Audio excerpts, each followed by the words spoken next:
चर्चा करणार आहोत, कारण हे त्याच्या रिलेटेड आहे. बरोबर आहे. तर आता साधक, साधक म्हणजे कोण आहे? आपण आहोत. बरोबर आहे. त्याच्यामध्ये जर मटेरियल, ह्याच्यामध्ये जर पाहिलं आपण भौतिक जगामध्ये, तर जसं आता मी एक्झाम्पल दिले, स्टुडंट आहे, बिझनेसमॅन आहे, व्यापारी आहे. बरोबर आहे. हा साधक झाला. आणि दुसरं काय झालं? साधक. आणि दुसरं काय आहे? साध्य. आता साधकाला काय साध्य करायचं आहे? जसं एका स्टुडंट आहे, स्टुडंटला साध्य काय करायचंय? चांगल्या मार्काने पास व्हायचंय.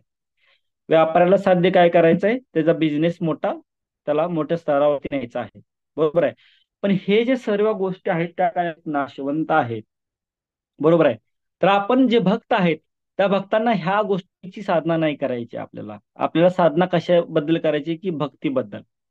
मग भक्ती का करायची? बरोबर आहे. ते आपण पाहणार आहोत अगोदर. तर आपण झालो साधक. साधक कोण आहे? भक्त आहे. या भक्ताला साध्य काय करायचं आहे? ते सगळ्यात खूप महत्वाचं आहे. आजकाल आपण बघतो भौतिक जगामध्ये असे भरपूर सारे, जवळजवळ 60-70% लोक आहेत, त्यांना हेच माहित नाही की मला साध्य काय करायचं आहे. म्हणजे ज्यामुळे साध्य काय करायचं हे माहित असल्यामुळे त्याचे जे साधन आहे, ते साधन ते काय करतात? चुकीचं वापरतात. आणि त्याची जी साधना आहे, ती साधना काय होते? चुकीची होते. आणि जो रिझल्ट मिळायला पाहिजे तो रिझल्ट त्यांना मिळत नाही. आणि जरी मिळाला तरी तो रिझल्ट काय असतो? टेम्पररी असतो, परमनंट नाहीये. बरोबर आहे. त्यामुळे जे की आपण भक्त आहोत, आणि भक्त हा साधक आहे, आणि साध्य काय करायचंय? जसं आपल्या आता मीटिंग आहे, आपण मीटिंग ठेवलं, मीटिंगचं साध्य काय आहे? काय साध्य करणार आहोत आपण या मीटिंगमध्ये? ते आपल्याला माहित पाहिजे. का असं आहे, रोज प्रभूजींनी मीटिंग ठेवल्या आहे, मला आता मीटिंग मध्ये यायचं आहे, नाही दिसलं तर प्रभूजी विचारतील तो आज मीटिंग मध्ये नव्हता. व्हिडिओ ऑफ करायचा आणि आपलं काम करत बसायचं तिकडं, फक्त दिसायचं ऑनलाईन. असं आहे का? याच्या मग साध्य हे आहे का तुमचं? नाहीये. साध्य काय आहे? की मला या माध्यमातून, ह्या लेक्चरच्या शृंखलेमधून काहीतरी भक्तीविषयी मला ऐकायला भेटणार आहे, आणि ते माझ्या भक्तीसाठी पोषक ठरणार आहे. बरोबर आहे. हे साध्य आहे माझ्या याच्यामध्ये, भक्तीसाठी पूरक गोष्टी आहेत त्या. बरोबर आहे. तसं साध्य काय आहे? की बॅक टू गॉड हेड. आपल्या सर्वांचं एकच साध्य आहे, एकच साध्य आहे, गोल. ज्याला आपण म्हणतो शॉर्ट टाइम गोल आणि long time goal. Short time goal छोटे छोटे असतात, लॉंग टाइम म्हणजे काय? एकदम फायनल गोल. तसं आपल्या सर्वांचं फायनल गोल काय आहे? जाऊ देवाच्या गावा, बॅक टू गॉड हेड. बरोबर आहे. आपल्याला काय करायचं आहे? वैकुंठ धामामध्ये परत जायचं आहे. आपल्याला भगवंताची प्राप्ती करायची आहे. त्या जन्ममृत्यूच्या फेऱ्यामधून आपल्याला बाहेर पडायचं आहे. हे काय आहे? आपलं साध्य आहे. आणि हे साध्य सर्वांचं असलं पाहिजे. परंतु आजकाल आपण बघतो, खूप साऱ्या बोटावर मोजण्या एवढ्या लोकांचं साध्य हे आहे. बरोबर आहे. पण भरपूर साऱ्या लोकांचे साध्य जे आहेत, ते काय मटेरियलच गोष्टी आहेत भरपूर साऱ्या. पण आपण नाही काय केलं पाहिजे? की आपल्याला भक्ती प्राप्त करायची, आपल्याला भगवंताची प्राप्ती करायची आहे. आपल्याला भगवंतांना प्रसन्न करायचं आहे. आणि आपल्याला आपल्या परत नीच धामामध्ये वैकुंठवाशी, आम्ही वैकुंठवाशी आलो याशी कारणाशी तुकाराम महाराज म्हणतात. तर आपल्याला वैकुंठात जायचं आहे, हे साध्य आहे. साधक आपण आहोत. आता दुसरं काय? साधन. बरोबर आहे. आता मग साधन आहे, वैकुंठात जायचंय मला. जसं स्टुडंट लाईफ मध्ये मी एक्झाम्पल दिलं. साध्य काय आहे? परीक्षेमध्ये चांगल्या मार्काने पास व्हायचं आहे. साधन काय आहे? टेक्स्ट बुक आहेत, जसे टीचर्स आहेत, अकॅडमिक क्लासेस आहेत. हे सगळं साधन झालं. आणि त्याच्यामध्ये जेव्हा आपण त्या साधनाचा उपयोग करून, साधना जेव्हा करू, त्याची काय करू? रिपिटेशन, पुन्हा पुन्हा ते आपण वाचू, तेव्हा आपण चांगल्या मार्काने पास होऊ शकतो. आपलं साध्य आपल्याला भेटू शकतं. तसं भक्तीमध्ये साध्य काय आहे? भगवत धामामध्ये जायचं आहे. त्यासाठी साधन काय आहेत? भरपूर साधनं आहेत. जसं नवविधा भक्तीचं काय केलेलं, वर्णन केलेलं आहे. श्रवणम, कीर्तनम, विष्णू स्मरणम, पादसेवनम, अर्चनम, वंदनम, दास्यम, साख्यम आणि आत्मनिवेदनम. 9 तुमच्याकडे मार्ग आहेत, 9 साधनं आहेत. यापैकी कुठल्याही एका साधनाचा उपयोग करून आपण जे आपलं साध्य आहे, बॅक टू गॉड हेड, ते आपण साध्य करू शकतो. ह्या मार्गाचा अवलंब करून आपण आपली साधना करू शकतो. बरोबर आहे. प्रॅक्टिस करू शकतो. आणि भगवंत आम्हाला जाऊ शकतो. मग भरपूर आहे त्याच्यामध्ये. मग आता कुठलं आपण साधन निवडायचं याच्यामध्ये? कुठलं साधन निवडून आपण आपली साधना करायची? जसं आहे श्रवणम. श्रवण म्हणजे काय? फक्त भगवंताबद्दल ऐकून, भगवंताच्या कथा, त्याचं श्रवण करून आपण भगवंताची प्राप्ती करू शकतो. बॅक टू गॉड हेड जाऊ शकतं. याच्यामध्ये आहे परीक्षित महाराज, जे भागवतम आहे. ज्यावेळेस परीक्षित महाराजांना संपले की 8 दिवसानंतर मला हा देह सोडायचा आहे. आणि नंतर प्रभू प्रभू परीक्षित महाराजांना कळलं की अरे आपल्याला मनुष्य देह भेटलाय, परंतु साध्य काय करायचं आहे मनुष्य देहामध्ये?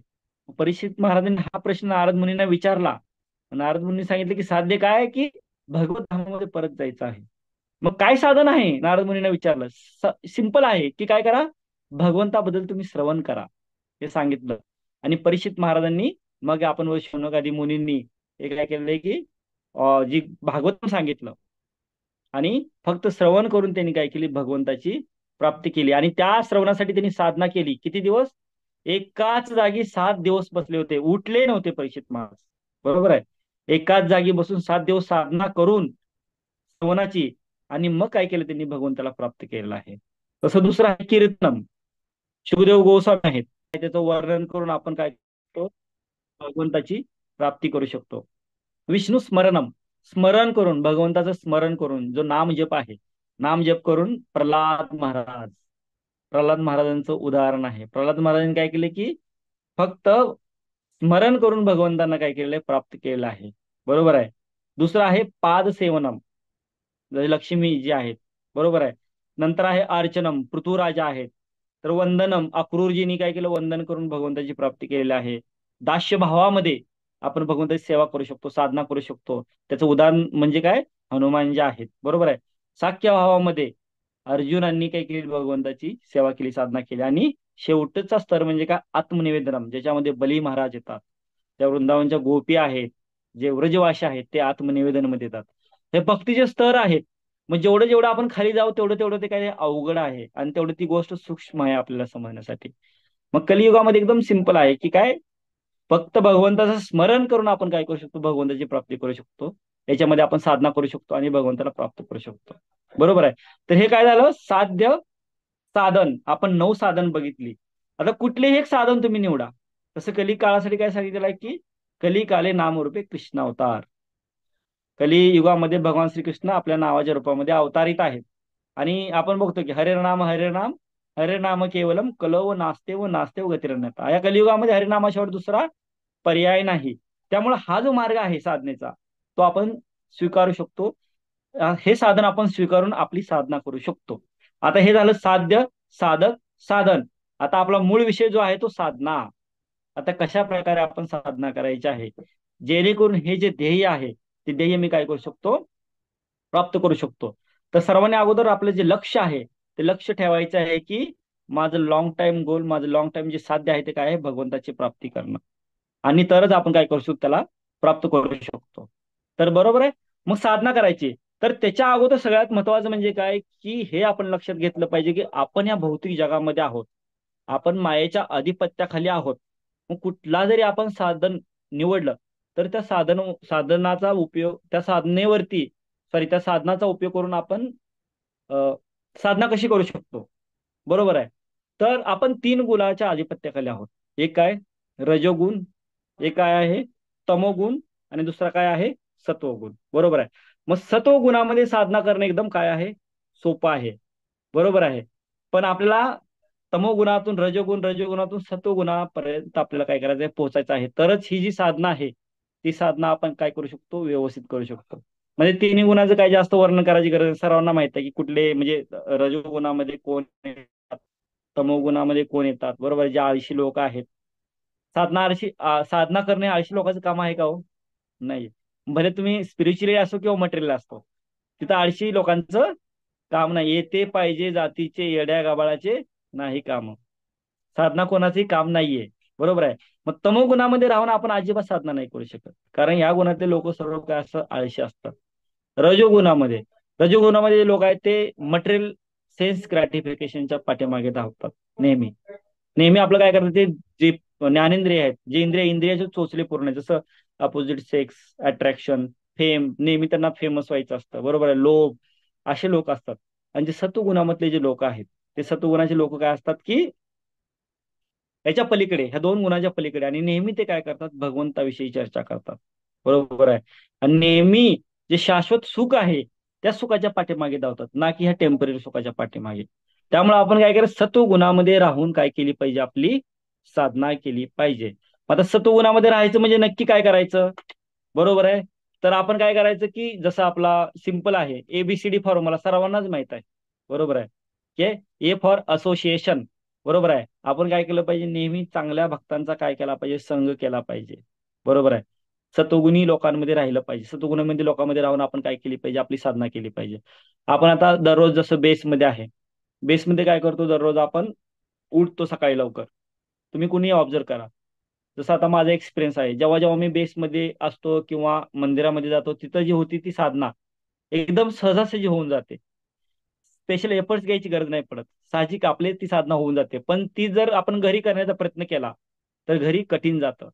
कारण घरी जे वातावरण आहे ते सात्विक असेलच असं नाही. काही भक्तांच्या घरी आहे, भरपूर आहे. बरोबर आहे. मंदिरासारखं घर आहे. बरोबर आहे. तर अशा ठिकाणी ठीक आहे. आपण सर्वांसोबत घरच्यासोबत बसून आपला जप आहे, आपली साधना आहे, ती साधना करू शकतो. वातावरण सात्विक असेल, सत्वगुणी असेल. परंतु जर रजोगुणी आणि तमोगुणी वातावरण असेल तर तिथं आपल्याला शक्य नाहीये, साधना करणं शक्य नाहीये. तर असोसिएशन खूप महत्वाचं आहे. त्या संघामध्ये आपण आपली साधना केली पाहिजे. दुसरी गोष्ट, साधनेसाठी आपण काय करतो, जे बुक्स, जे आपण काय रिडिंग करतो, book reading, B for book reading. शास्त्राचा आपण काय केला पाहिजे, उपयोग केला पाहिजे. भगवद्गीता आहे, भागवतम आहे, चैतन्य चरितामृत आहे. बरोबर आहे. याचा यूज करून आपली साधना केली पाहिजे. नंतर सी फॉर चांटिंग, चांटिंग तर आहेच. आणि D, D for diet, diet सुद्धा खूप महत्वाचं आहे. तर नेहमी आपण सत्वगुणी आहार घेऊन काय केली पाहिजे, आपली साधना केली पाहिजे. तर हे जे वातावरण आहे, तर सर्वात महत्वाचं काय, वातावरण आपण व्यवस्थित काय क्रिएट केलं पाहिजे. तर आपली जी साधना आहे ती साधना काय होते, व्यवस्थित होते. बरोबर आहे. मग आता याच्यामध्ये बघतो आपण की जी रेग्युलर आपली जी डिवोशन सर्व्हिस आहे, साधना ज्याला आपण म्हणतो, तर ही जी प्रॅक्टिस आहे, दोन प्रकारे आपण ही प्रॅक्टिस करू शकतो. याचे दोन प्रकार येतात. एक आहे रेग्युलेटिव्ह, म्हणजे दररोज आपण काय करतो, जे साधना म्हणजे दररोज जी दिनचर्या आहे आपली, ती दिनचर्या दररोज करणे. आणि दुसरी काय आहे, स्पॉन्टेनियस, ज्याला आपण म्हणतो. स्पॉन्टेनियस म्हणजे काय, रागानुग भक्ती. आणि पहिली जी रेग्युलेटिव्ह म्हणजे काय आहे, विधी. साधना करणे म्हणजे एखादी विधी करतो आपण. विधी म्हणजे काय, त्याला नियम असतात, त्याला अटी असतात. आणि त्याला काय असते, कंटिन्युटी लागते. बरोबर आहे, विधीला. स्पॉन्टेनियस भक्ती आहे ती काय, रागानुग भक्ती आहे.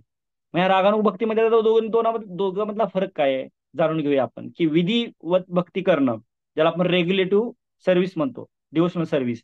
आणि दुसरे आहे स्पॉन्टेनियस, रागानुग भक्ती.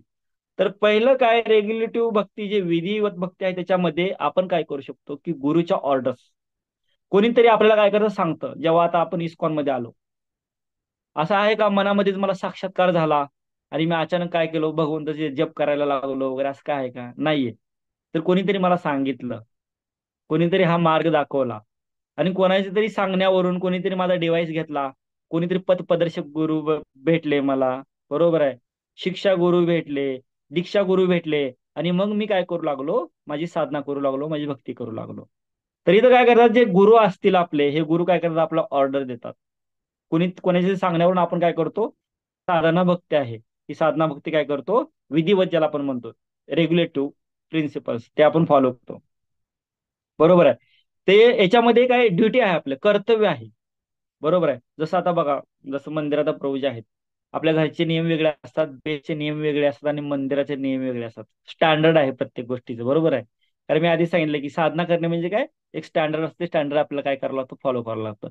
जसं मंदिराचं स्टँडर्ड हाय आहे. बरोबर आहे. त्याच्यामध्ये परत ग्रहस्थ आपले जे ग्रहस्थ आहेत त्यांच्यासाठी थोडेसे लूज नियम असतात. बेसमध्ये अजून जरा थोडेसे ग्रहस्थापेक्षा स्ट्रिक्ट नियम असतात.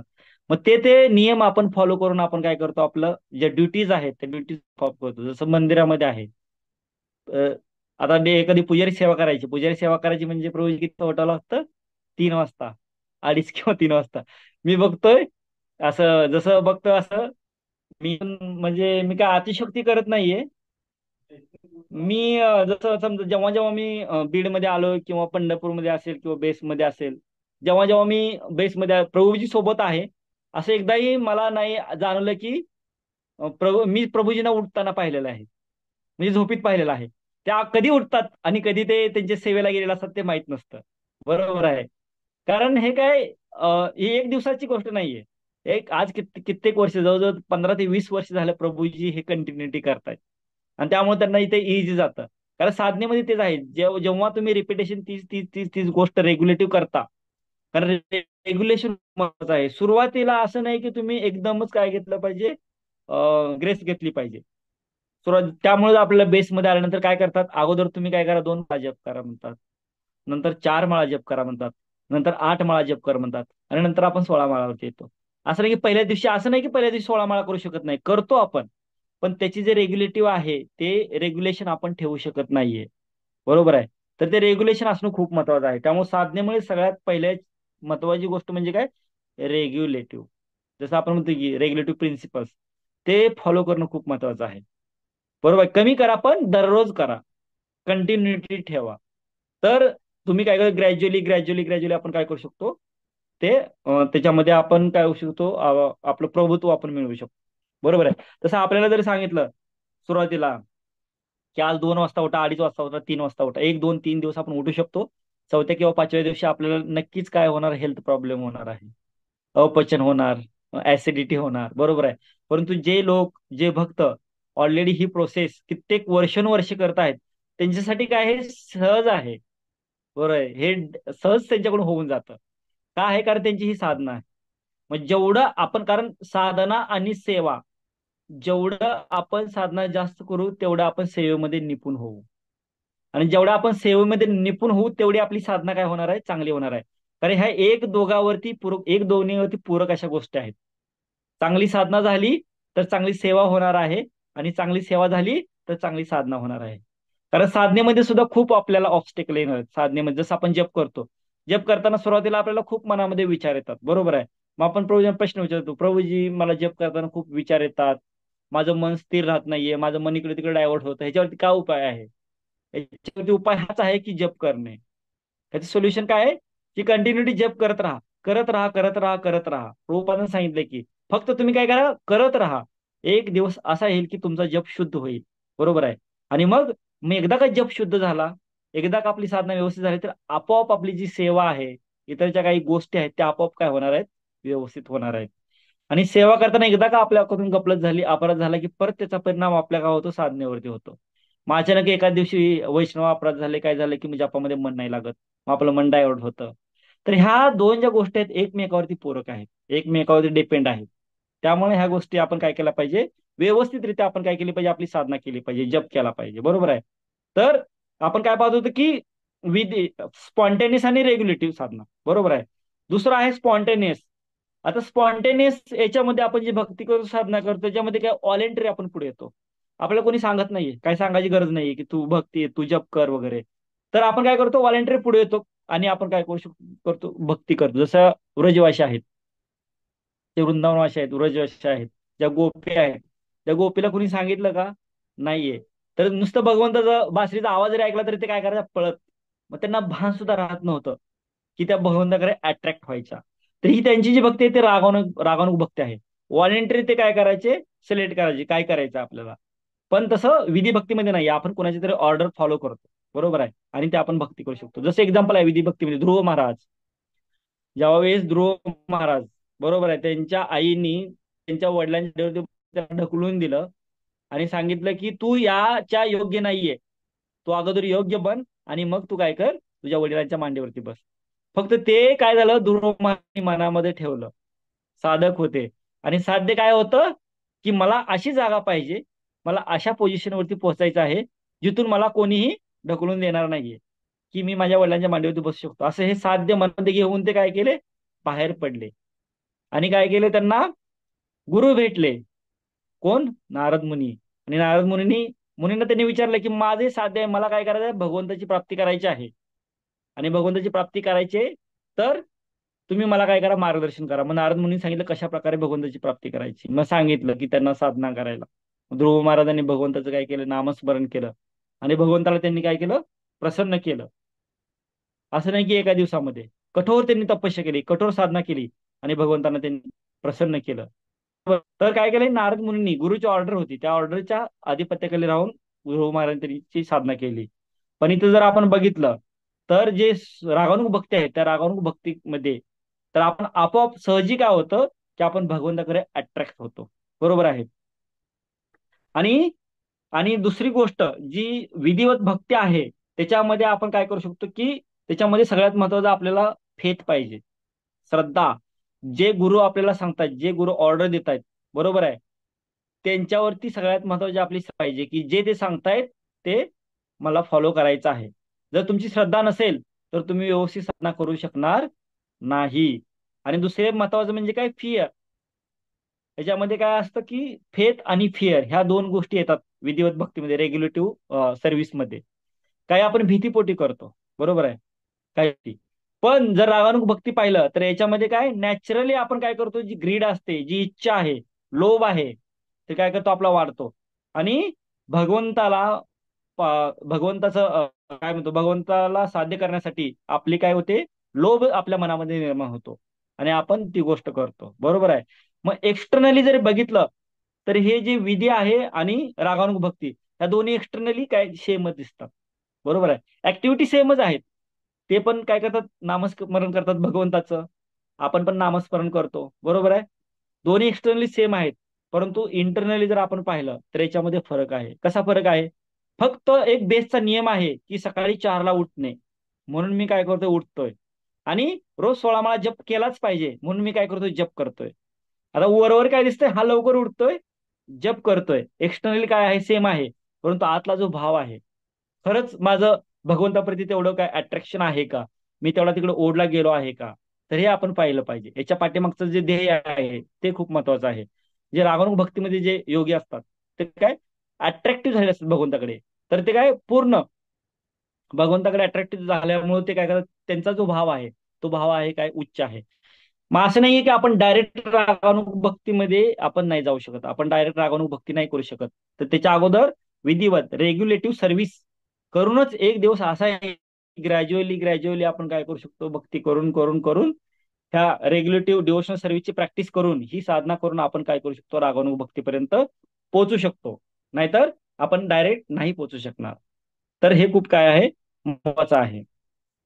मग मग विधिवत आपण करून रेग्युलेटिव्ह प्रिन्सिपल फॉलो करून आपण रागानुग भक्ती, आणि रागानुग भक्तीवरून आपल्यामध्ये काय भाव निर्माण होतो.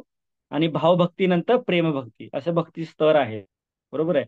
विधिवत, रागानुगा, भावभक्ती आणि प्रेमभक्ती. तर सर्वोच्च स्तर म्हणजे काय, प्रेमभक्ती आहे, बरोबर आहे. तर आपल्याला काय करायचं आहे की ही प्रोसेस आहे. जसं आपण बघितलं याच्यामध्ये, ज्यावेळेस आपण जसं डिव्हाइस मध्ये आपण पाहतो की जसं आपलं जे माइंड आहे, त्या माइंडला जर कंट्रोलमध्ये करायचं असतं, एका दिवसाची प्रोसेस आहे का, नाहीये. हळूहळू हळूहळू हळू रोज रोज जप करून जप करून जप करून जप करून आपल्यामध्ये जे काही षडविकार आहेत, काम, क्रोध, लोभ, मद, मोह, मत्सर, हे जे काही षडविकार आहेत, हे षडविकार आपले काय होतील, नलिपाय होतील. आणि हळूहळू हळूहळू आपण काय करू शकतो, जो आपला शुद्ध भक्त करून आपण भक्तीमध्ये प्रगती करू शकतो, आपली साधना व्यवस्थित करू शकतो. जसं बघा, एखाद्या रूम खोलीमध्ये भरपूर धूळ साचलेली आहे, आणि एका दिवसामध्ये आपण जाऊन जर फरा फरा फरा त्याला झाडलं, तेवढ्यापुरतं स्वच्छ होणार आहे. परत ते धुळीचे पार्टिकल आहेत ते परत त्या फरशीवरती येऊन बसतील, आणि परत ती फरशी घाण दिसू लागेल. मग हळूहळू जोपर्यंत तुम्ही पोचा मारणार, दररोज दररोज पोचा मारणार, तेव्हा हळूहळू काय होणार, ती जी फरशी आहे ती आरशासारखी चकचकेल, बरोबर आहे. तसंच आपलं माइंड पण आहे. 84 लाख योनीमध्ये आपण काय केलेलं आहोत, फिरून आलेलो आहोत. आणि ह्या 84 लाख योनीमध्ये आपण काय केलं, फक्त सेन्स ग्रॅटिफिकेशन केलेलं आहे. एकदाच फक्त एका जागी 16 माळा जप करून एकदम कॉन्सन्ट्रेशननी आपलं माइंड शुद्ध होणार आहे का, नाहीये. तर ह्याला काय करावं लागणार, आपल्याला कंटिन्यूस करावं लागणार, ही प्रोसेस काय कंटिन्यूस करावं लागणार. मग मग आपण ह्या रागानुग भक्तीपर्यंत वरती पोहोचू शकतो, आपली साधनेचा जो स्तर आहे तो स्तर वाढू शकतो. मग याच्यामध्ये आपण बघतो की रागानुग भक्तीमध्ये खूप कमी लोक आहेत, बरोबर आहे. मग खूपच कमी लोक रागानुग भक्तीसाठी पात्र ठरतात. का ठरतात? त्याच्यापर्यंत दोन प्रकारे लोक असतात. जसं निओफाईड. आता प्रत्येकाला हा अनुभव आला असेल, मला पण अनुभव आला होता. एखादा जो भक्त असतो, तो ज्या वेळेस बेसमध्ये येते किंवा भक्तीमध्ये येतो, सुरुवातीला खूप उत्साही असतो. कारण तो नवीन असतो, निओफाईड भक्त असतो. का उत्साही असतो? का त्याचं अट्रॅक्शन झालेलं असतं, त्याच्या मनामध्ये अट्रॅक्शन निर्माण झालेलं असतं भगवंताप्रती. मग ते अट्रॅक्शन निर्माण झाल्यामुळे तर तो काय करतो की जी भक्ती आहे तो त्याचे जे वरवरचे जे लक्षण आहेत ते रागानुग भक्तीप्रमाणे दिसतात, बरोबर आहे. प्रत्येक गोष्टीमध्ये तो काय असतो की पुढे, प्रत्येक गोष्ट काय करतो, कॉन्सन्ट्रेशनने करतो, बरोबर आहे. परंतु हळूहळू हळूहळू काय होतं की ज्यावेळेस तो भक्तीमध्ये मुरतो तेव्हा भक्तीची प्रॅक्टिस करतो, नंतर एक वेळ अशी येते की जो रस आहे तो भक्तीतला पूर्ण निघून जातो. मग नंतर असं वाटतं की मी जे करतोय ते खरंच चुकीचं करतोय का खरं करतोय, असं प्रत्येकाला नंतर वाटू लागतं. जसं मला वाटलं होतं. सुरुवातीला खूप, ज्यावेळेस बेसमध्ये आलो, असे भरपूर भक्त असतात. सुरुवातीला खूप म्हणजे उत्साह दाखवतात. आणि नंतर हळूहळू हळू काय होतं त्यांच्यामधला उत्साह कमी होतो, काही भक्त भक्तीमधून बाहेर पण पडतात. असे भरपूर एक्झाम्पल आहेत, बरोबर आहे. ते कंटिन्युटी नाही राहत त्यांची. तर कशामुळे निओफाईट, तर मनामध्ये काय असं अट्रॅक्शन असतं एक प्रकारचं. त्या अट्रॅक्शनमुळे काय करतो आपण ते करतो, बरोबर आहे. ग्रॅज्युअली आपण नाही प्रयत्न केला कधी, बरोबर आहे. पण ते निओफाईट भक्त असल्यामुळे एक वेळेस अशी येते की भगवंत सगळी टेस्ट काढून घेतात. सुरुवातीला टेस्ट देतात. टेस्ट दिल्यानंतर कोणीही आपण काय करू शकतो, व्यवस्थित साधना भक्ती करू शकतो. पण ज्यावेळेस टेस्ट पूर्ण काढून घेतली जाते त्यावेळेस मात्र भक्तीमध्ये टिकणं खूप महत्वाचं आहे. आणि हे फक्त आणि फक्त साधना केल्यानेच शक्य आहे, बरोबर आहे. सुरुवातीला भले आपलं लक्ष लागत असेल जपामध्ये, परंतु एक वेळेस जर टेस्ट निघून गेली आणि मग नंतर जपामध्ये लक्ष लावणं खूप महत्वाचं आहे आणि खूप अवघडही आहे ती गोष्ट. मग याच्यामध्ये बघतो जप, मग खूप प्रकारचे आजकाल वर्जन आलेले आहेत जपाचे. भरपूर सारे वर्जन आहेत जपाचे, बरोबर आहे. टॉकिंग जप, वॉकिंग जप, चाटिंग जप. चाटिंग जप म्हणजे काय? Chatting with chanting, chanting with chatting. Mobile घ्यायचा, मोबाईलमध्ये व्हॉट्सअप बघत बघत हरे कृष्ण हरे कृष्ण कृष्ण कृष्ण, लगेच सेम. हे काय? Chanting with chatting, chanting with walking. आता वॉकिंग म्हणजे बोलत बोलत वाटेने चाललोय, गप्पा मारत मारत आपण हरे कृष्ण हरे कृष्ण, हरे कृष्ण हरे कृष्ण कृष्ण कृष्ण हरे, हरे कृष्ण हरे कृष्ण कृष्ण. आपण काय करतो, बोलत बोलत काय करतो, जप करतो, बरोबर आहे. मी काय वेगळा नाहीये, मी सुद्धा हा जप करतोय, केलेला आहे. मी काय ह्याच्यापेक्षा असं नाही की मी एकदम म्हणजे रागावून भक्तीमध्ये आहे किंवा एकदम कॉन्सन्ट्रेशन जप करतो. आपलं ध्येय आहे की कॉन्सन्ट्रेशन करायचं आहे, परंतु आपण काय केलं पाहिजे की शक्यतो जी आपली साधना आहे ती ब्रह्ममुहूर्तामध्ये, बरोबर आहे. आपण मग कशासाठी सांगितलंय की मग प्रभुपादांनी असं संख्यापूर्वक नामजप करायला का सांगितलेलं आहे? कारण जर नुसतंच प्रभुपादांनी सांगितलं असतं की तुम्ही काय करा, जप करा, कोणी 5 मिनिटं केला असता, कोणी 10 मिनिटं केला असता, बरोबर आहे. त्याच्यामध्ये पण स्टँडर्ड आहे. काही भक्त असे आहेत, जसं आम्ही वृंदावनला, मला चांगलं आठवतं पहिल्यांदा वृंदावनच्या यात्रेला गेलो होतो आणि प्रभूजींनी सांगितलं होतं की कोण जास्त जप करतंय, आम्ही काय करणार, जपाचा काउंट घेणार, कोण जास्त माळा करतंय. आमच्या माळा व्हायच्या 110, 120, 130 अशा आमच्या माळा व्हायच्या. लॉजिकली विचार केला तर एवढ्या माळा शक्य नाहीत, बरोबर आहे. पण नवीन उत्साह असतो, टार्गेट मनामध्ये असतं, साध्य काय आहे, मला जास्त माळा जप करायचा आहे. हा, मग प्रत्येक गोष्ट करताना म्हणजे चालत, परिक्रमा करताना, बोलत बोलत जप चालू आहे. परंतु बीडबॅग एका वेळेस दोन बीड जातात का तीन जातात काय माहित नसतं, फक्त तोंडानेच हरे कृष्ण कधी शॉर्टकट पण असतो आणि एकदम माळा ओढतो आपण. मग व्हायच्या भरपूर जप व्हायच्या आमच्या 120 130 व्हायच्या. मग काही भक्तांच्या काही भक्तांचं टार्गेट असायचं की मलाच एक नंबर आणायचा आहे. मग ते काय करणार, सगळ्यांना तुमचे किती माझे 120 झाल्या. मग त्याला झोपू द्यायचं, तो झोपलेलं तर उठायचं आणि परत वरच्या एक दोन माळा एक्स्ट्रा करायच्या, जेणेकरून माझा 122चा स्कोर व्हावा आणि माझा टॉप यावा. असं करायचे. आणि यज्ञ पुरुष प्रभू म्हणून होते आमच्या याच्यामध्ये.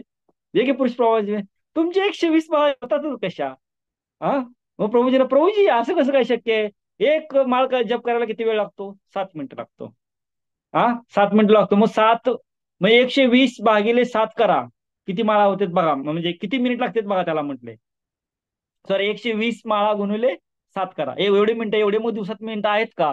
म्हणजे जप कर मी करतोय माझ्या 16 32 32च्या वर तर आजपर्यंत मी गेलो नाही म्हणायचे, कारण ऍक्च्युली खरा जप तेच करतो, ते व्यवस्थित करायचे. पण आम्ही काय करतो, फक्त टार्गेट म्हणून. ठीक आहे, सुरुवातीला ठीक आहे, बरोबर आहे. परंतु आपलं काय करायचं की ना ना त्यासाठी प्रभुपादांनी काय दिले, सांगायचा उद्देश काय की संख्या निर्देशक जप प्रभुपादांनी त्यासाठी दिलेला आहे. नाहीतर आपण काय केलं असतं आपल्या मनाने, कोणी तास, जर समजा प्रभुपादांनी असं सांगितलं की 2 तास एका जागी तुम्ही बसून जप करा, बरोबर आहे. मग 2 तासामध्ये कोणाच्या 4ही माळा होऊ शकतात, कोणाच्या 8ही होऊ शकतात, कोणाच्या काही 32 होऊ शकतात. काही 64 करणारे पण भक्त आहेत 2 तासांमध्ये, बरोबर आहे, असे आहेत. पण ते नाही की महत्वाचं काय की संख्यापूर्वक जप, आणि तो काय केला पाहिजे, व्यवस्थित आपण ऐकला पाहिजे, आपल्या कानाने ऐकला पाहिजे आणि व्यवस्थित त्याचा उच्चार केला पाहिजे. आणि असा जप आपल्याला काय करायचं, एका जागी बसून व्यवस्थित करायचा आहे. त्यासाठी आपण काय केलं पाहिजे, ब्रह्ममुहूर्त निवडला पाहिजे. का? कारण अगोदर सांगितलं की जे क्लायमेट आहे ते क्लायमेट खूप महत्वाचं आहे साधना करताना. जसे मोठमोठे योगी आहेत, योगी लोक काय करतात, तपस्या करतात, साधना करतात. असं आहे का, कुठल्या तरी एका पब्लिक ठिकाणी गेले, चौकामध्ये आणि जाऊन तपस्या करू लागले, साधना करू लागले. आता सध्या कुंभमेळा चाललेला आहे, सर्वांना माहित आहे. कुंभमेळ्यामध्ये तुम्ही पाहिलं तर नागा साधू म्हणून एक हे आहेत, भक्त लोक असतात नागा साधू. माहित नाही ते अचानक कुंभमेळ्यामध्येच कुठून येतात कोणालाच माहित नाही. एवढी सारी संख्या ना, दुसऱ्या एखाद्या राज्याची संख्या असेल तेवढी लोक कुंभमध्ये तपस्वी लोक येतात. ते कुठून येतात काय येतात कोणालाच माहित नसतं. मग ते इतर वेळी कुठे जातात ते, तर त्यांची तपस्या करण्यासाठी, साधना करण्यासाठी अशा एकांत ठिकाणी जातात ते. आणि एकांत ठिकाणी जाऊन ते काय करतात, तपस्या साधना करतात. त्याच्यासाठी ठिकाण सुद्धा खूप महत्वाचं आहे. त्यामुळे आपण काय केलं पाहिजे, ब्रह्ममुहूर्तामध्ये लवकर उठून आपली जी साधना आहे ती साधना काय केली पाहिजे, केली पाहिजे. मग आपण म्हणत होतो की कशामुळे, तर मग रागानुग भक्तीमध्ये का भक्त कमी आहेत, ती ह्याच्यामुळेच की काय, निओफाईट जेव्हा भक्त असतो तेव्हा आपण रागानुग भक्तीमध्ये दिसतो, परंतु नंतर ज्यावेळेस आपली टेस्ट निघून जाते, बरोबर आहे, तर जी ग्रीड आहे भगवंताप्रती, जो लोभ आहे तो लोभ काय होतो, कमी होतो. मग तो लोभ कमी झाल्यानंतर आपली जी भक्ती आहे ते भक्ती एवढी कॉन्सन्ट्रेटिव्हली नाही होत, बरोबर आहे. त्यामुळे जे चैतन्य महाप्रभू आहेत, चैतन्य महाप्रभूने काय केलं की जो हरे कृष्ण महामंत्र दिलेला आहे, बरोबर आहे, स्वतः चैतन्य महाप्रभू कुठल्या भावामध्ये होते, रागानुग भक्तीमध्ये. ते अट्रॅक्शन होतं भगवंताप्रती त्यांचं. जरी असं पाण्यामधून जरी चालले ओढीमधून तरी भगवंत त्यांना पाण्यामध्ये दिसायचे, आणि चैतन्य महाप्रभू त्या याच्यामध्ये पाण्यामध्ये काय करायचे, जंप मारायचे. एवढं ते हे होते. पण तरी सुद्धा त्यांनी काय प्रचार कशाचा केला की डिवोशनल सर्व्हिस, बरोबर आहे, की विधिवत भक्तीचा प्रचार केला चैतन्य महाप्रभूंच्या फॉलोअरनी सगळ्या.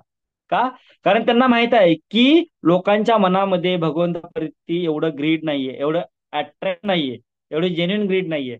त्यामुळे त्यांनी काय केलं की विधिवत भक्तीचा, आणि त्यामुळे त्यांनी महामंत्र दिला, नियम दिला, बरोबर आहे, एवढे सगळे पूर्ण. तरच आपण काय करू शकतो की भगवंताला व्यवस्थित ह्या साधन भक्तीमध्ये आपण काय करू शकतो, प्राप्त करू शकतो.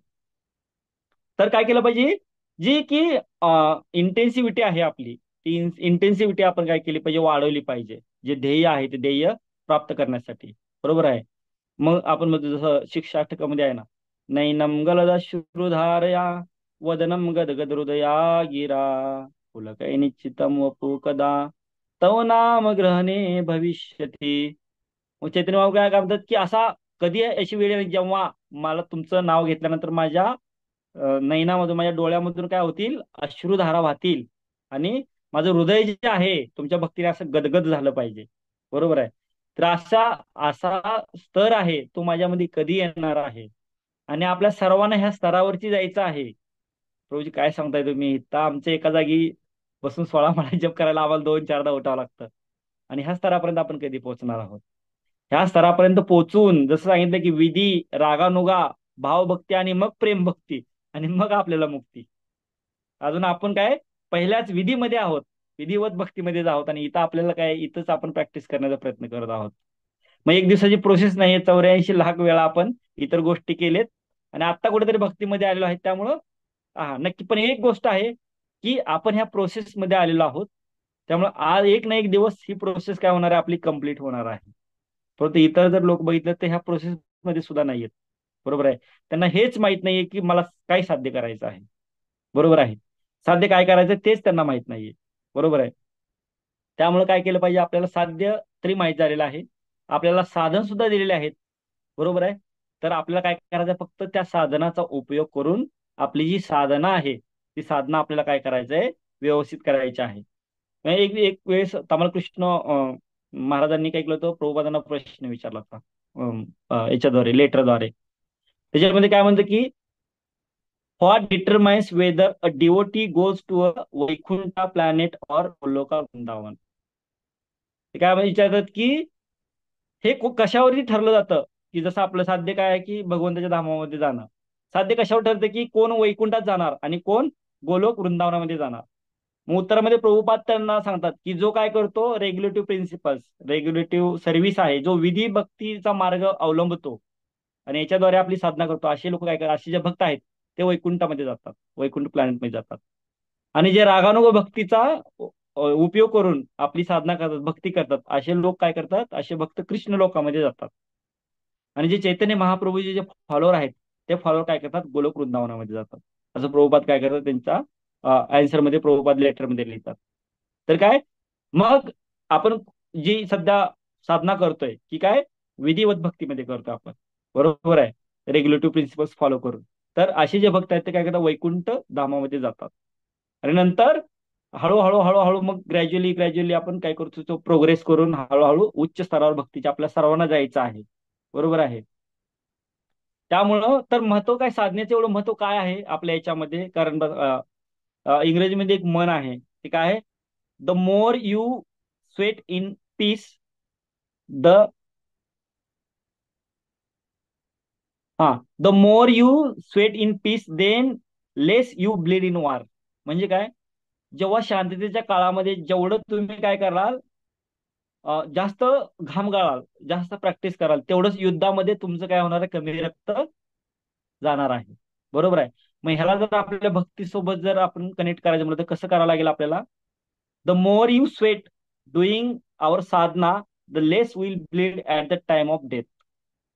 मग जेवढं आपण ह्या काळामध्ये आपली जी साधना आहे ती साधना करण्यासाठी जेवढा आपण प्रयत्न करू, स्वेट म्हणजे घाम येणे, जेवढा आपण घाम गाळू आपली साधना करायसाठी आता, तेव्हा जे अंतिम वार आहे, जे काय मृत्यू आहे, खरी जी परीक्षा आहे, त्या परीक्षेच्या वेळी त्या वारमध्ये आपलं कमी रक्तपात होणार आहे, म्हणजे कमी आपल्याला त्रास होणार आहे.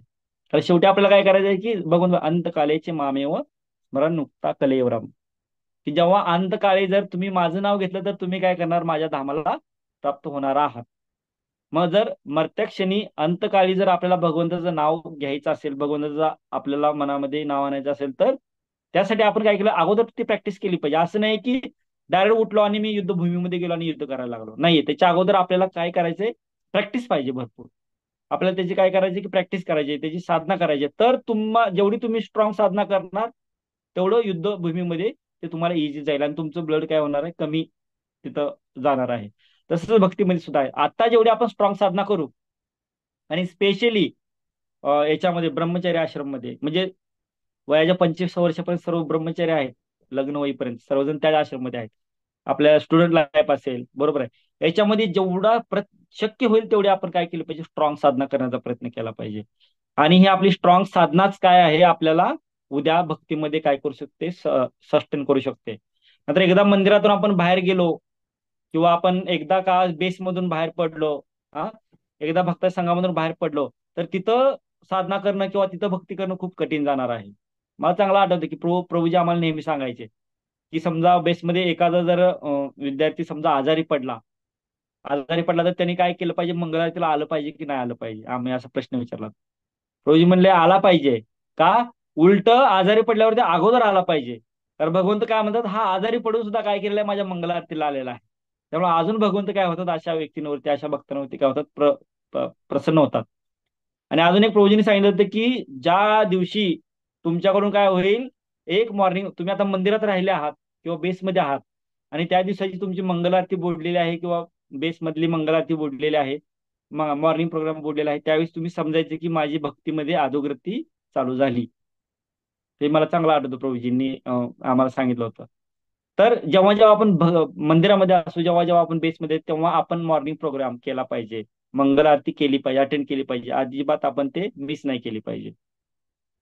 तर अशी स्ट्रॉंग साधना करून, अशी प्रॅक्टिस केली तरच आपण काय आहे की पुढे भक्तीमध्ये काय करू शकतो, आपण सस्टेन करू शकतो, भक्तीमध्ये आपण काय करू शकतो, टिकू शकतो. बरोबर आहे.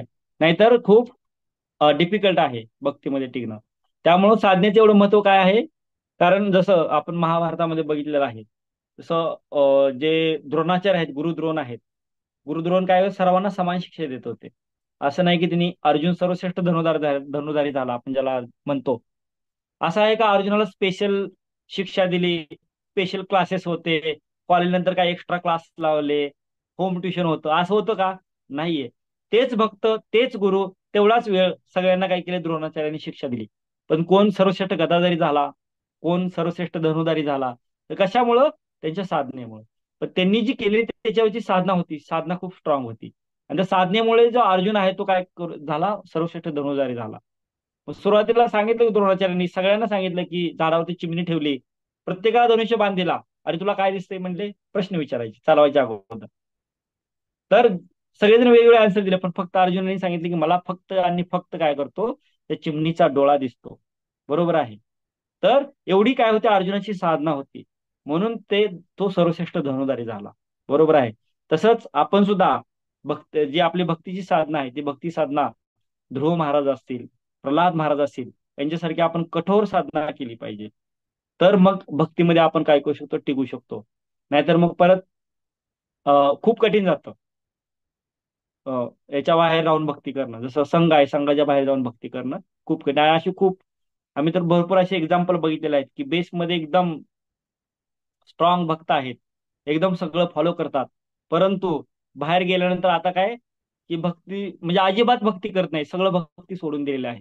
असे पण भरपूर सारे काय भक्त आहेत. आणि काय असे पण भक्त आहेत की बेसमध्ये अजिबात वर, जसं मी मला सांगितलं, एक्सटर्नली काही गोष्टी सेम दिसतात, परंतु इंटरनली वेगळ्या आहेत.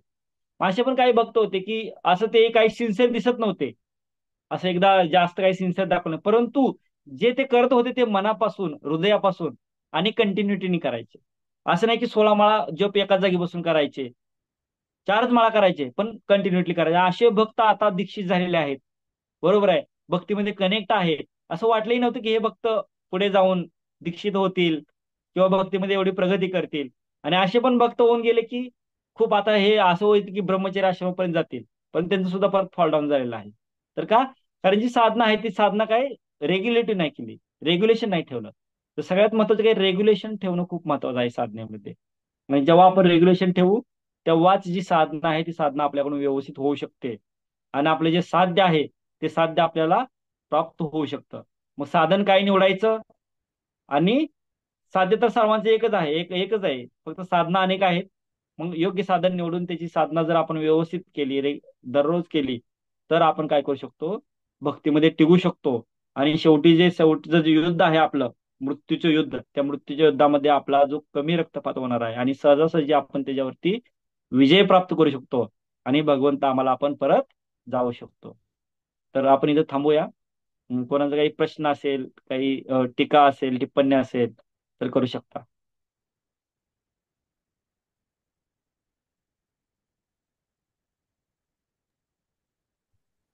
कोणाचा काय प्रश्न आहे का?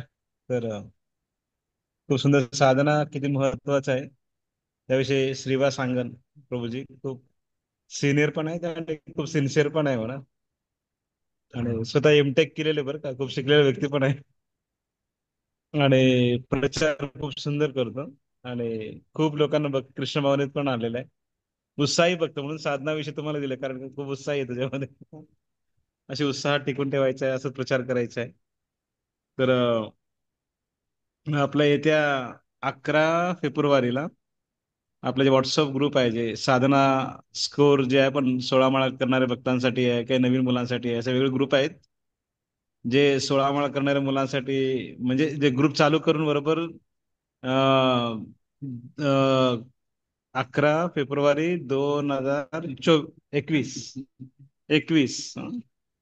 22, 23, 24, 3 वर्ष ना 4 वर्ष. मला वाटतं 22 नाही वाटतं. 22 आहे, 22. तर जवळपास 3 वर्ष पूर्ण होत आहेत. 4था वर्ष सुरू होणार आहे. तर पुढच्या गुरुवारी म्हणजे आपल्या क्लासमध्ये जेवढे डिवोटी आहेत सर्वांनी एक 4-4, 5 मिनिटासाठी, जे जपा स्कोअरचे जे विद्यार्थी आहेत सर्वांनी 2-2, 4-4 मिनिटं बोलणार आहेत. तर मधुर गौर प्रभू ते सर्वांना थोडं पर्सनली सांगावं लागेल की तुम्हाला 5 मिनिटं जपा स्कोर विषयी बोलायचं आहे, कारण त्याला अॅनिव्हर्सरी ज्याला म्हणतो आपण. तर अॅनिव्हर्सरी सेलिब्रेशन करायचं आहे. तर जनरली व्हॉट्सअप ग्रुप चालू करतात पण टिकत नाहीत कधी जास्त.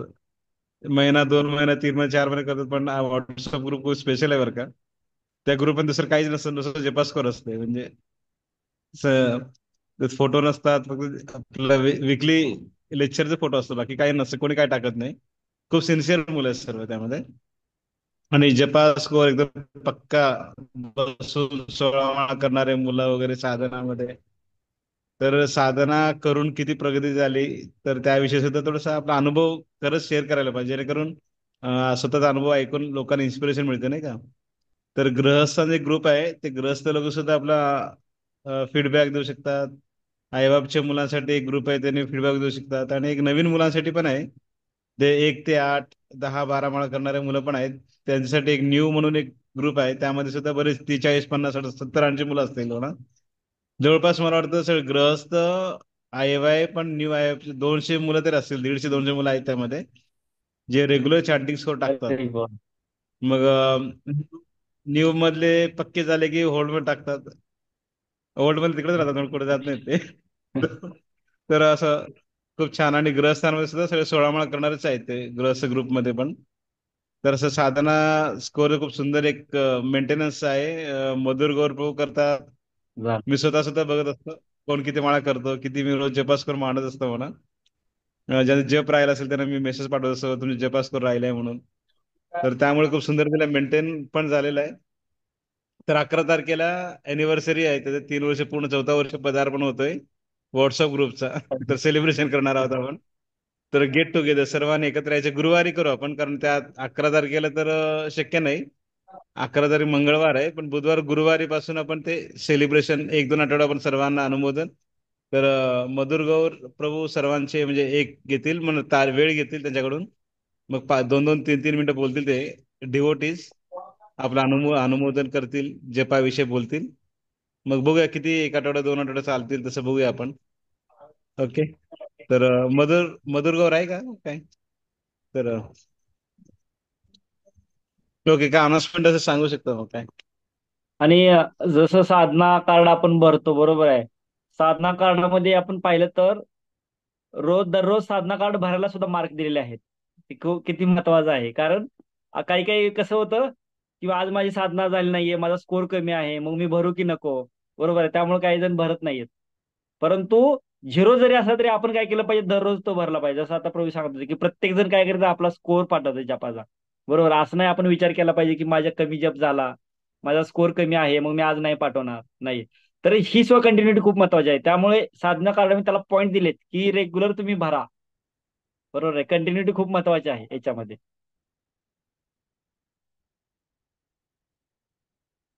ओके मधुर गौर, काय अनाउन्समेंट?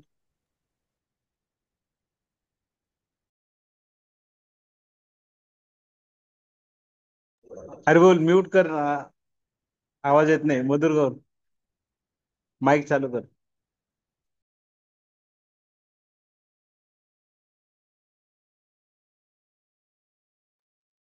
तर प्रभूजी बहुतेक मधुरगौर प्रभू नसतील.